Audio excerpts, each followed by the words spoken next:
Unlocking the mystery. Bind on. Hey there, ever stumbled upon the phrase, bind on, in English and wondered what it means? You're not alone. Today, we're going to explore this phrase in detail. Let's dive in. Bind, on its own, means to tie or secure something tightly.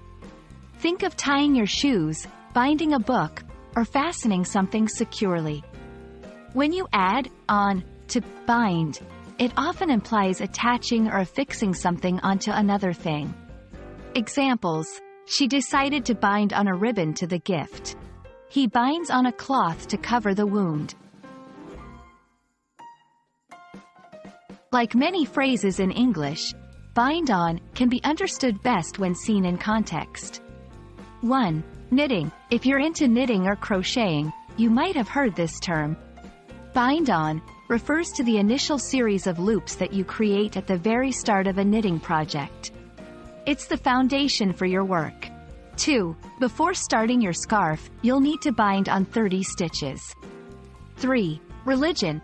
In some religious contexts, bind on can mean to impose or place an obligation upon someone.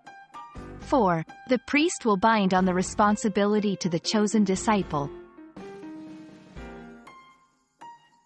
Sometimes, people might confuse bind on with bind to.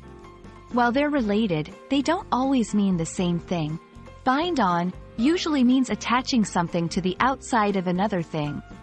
He decided to bind on some decorations to the package. Bind to often implies a deeper, more integral attachment. His promise was bound to his honor, meaning he would definitely keep it. And there we have it.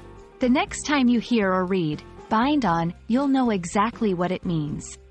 Remember, understanding phrases in context is key to mastering any language.